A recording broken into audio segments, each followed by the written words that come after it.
আজকে 22/6/2024 তারিখে প্রকাশিত পত্রিকার হেডলাইন। প্রথমেই যায় দিন। আজকে যায় দিন পত্রিকার হেডলাইন হচ্ছে ভুল ছকে উল্টো পথ, মূল্যস্ফীতি নিয়ন্ত্রণ।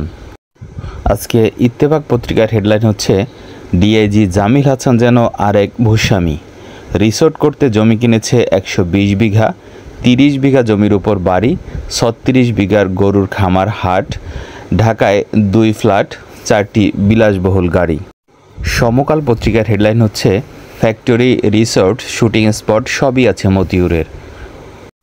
দৈনিক যুগান্তরের আজকের হেডলাইন বিকল্প গন্তব্যে পাচারের অর্থ, 3 কারণে কমছে সুইস ব্যাংকের আকর্ষণ। দৈনিক নয়া দিগন্ত পত্রিকার আজকের হেডলাইন হচ্ছে পুঁজিবাজার ছেড়েছেন লাখের বেশি বিনিয়োগকারী। আজকের দৈনিক প্রথম আলোর হেডলাইন হচ্ছে আলোচনায় গুরুত্ব পাবে চীনও। দৈনিক আমাদের সময় পত্রিকার হেডলাইন হচ্ছে মহাসচিবের খোঁজে বিএনপি, জাতীয় কাউন্সিল অনিশ্চিত, বহিষ্কৃতরা ফিরতে চান, 5 বছরে 7 শতাধিক নেতা বহিষ্কার, কেন্দ্রীয় 27 নেতার দেশে ফেরা অনিশ্চয়তা, কমিটি গঠিত হয়নি 30 জেলায়।